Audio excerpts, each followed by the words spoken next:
خدا را اپنے آپ کو بے چین نہ کرو، بے قرار نہ کرو، بے سکون نہ کرو، رب کی یاد میں آ جاؤ، درود و سلام میں آ جاؤ، نعت کے حسن میں آؤ، تلاوت کی دنیا میں آؤ، سجدوں کے نور میں آؤ، آؤ کبھی کھول کے دل مسجد کی صفائیاں کریں، آؤ آؤ نہ کبھی کوئی بوڑھا دادی نانی دادا ان کے پاس بیٹھ کے پیر دبا کے اللہ کو راضی کرے۔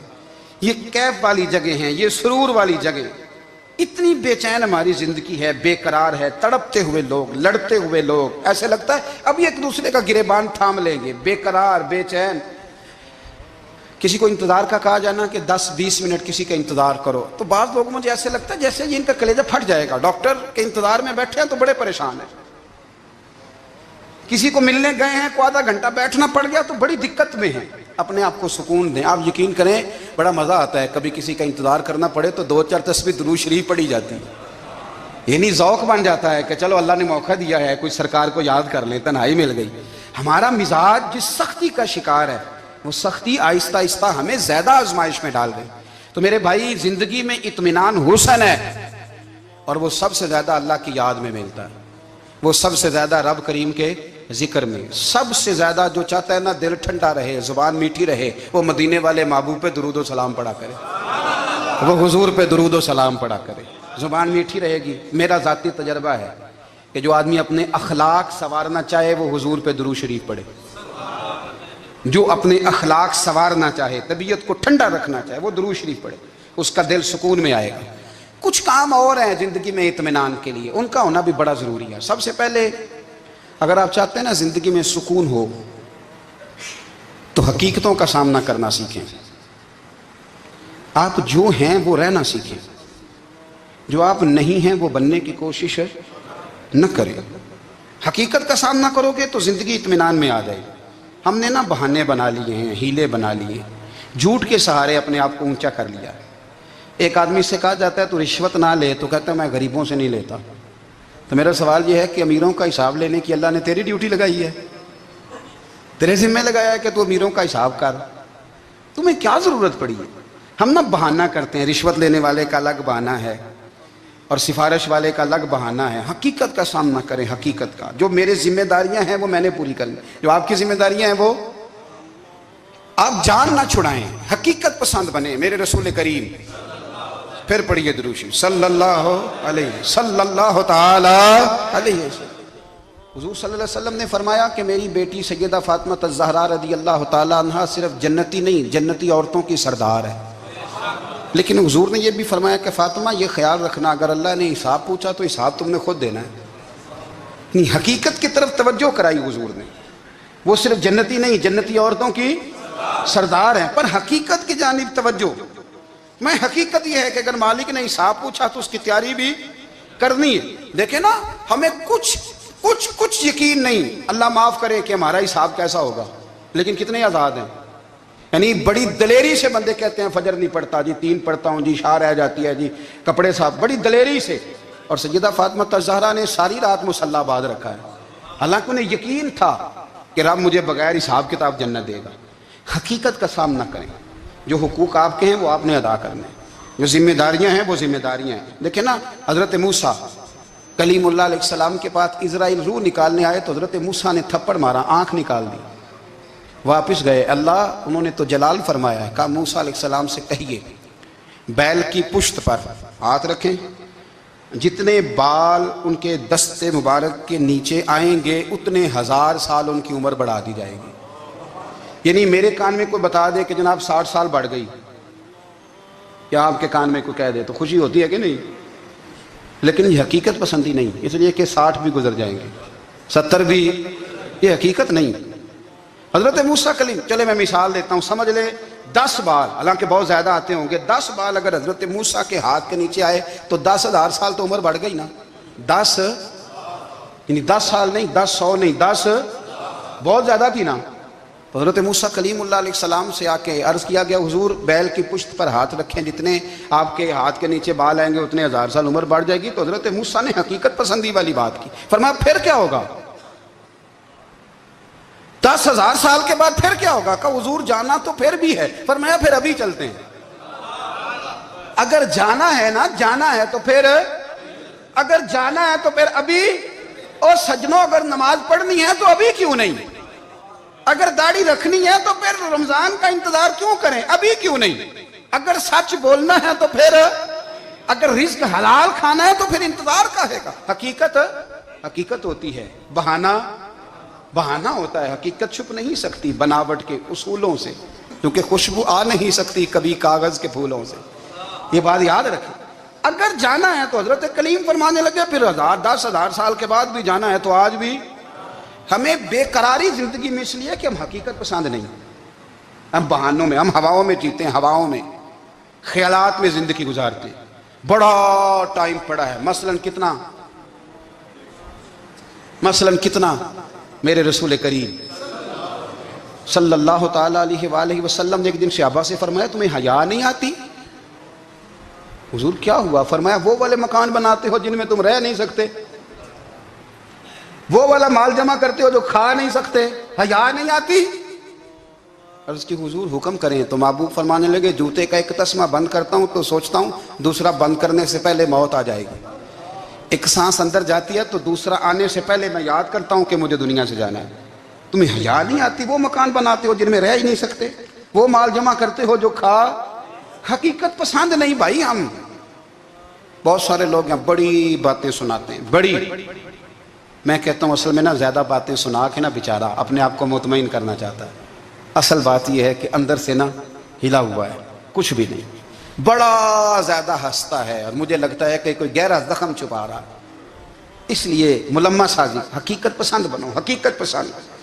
یاد رکھنا من ترک صلاۃ متعمدا فقد کفر، میرے رسول نے حقیقت بیان کی، فرمایا جس نے ایک نماز بھی جان بوجھ کے چھوڑی اس نے رب کے رب ہونے کا انکار کیا، اس نے کفران نعمت کیا، یہ حقیقت ہے، کوئی کلیریفیکیشن نہیں، کوئی وضاحت نہیں۔ جو نماز نہیں پڑھتا جھوٹ بولتا ہے، غلط بیانی کرتا ہے، جو شخص رزق حرام کما کے کہتا ہے کہ اس کے بغیر گزارا نہیں چلتا، وہ جھوٹ بولتا ہے، اس لیے کہ رب فرماتا ہے جب تجھے پیدا کیا ہے تو تیرا رزق میرے ذمہ ہے۔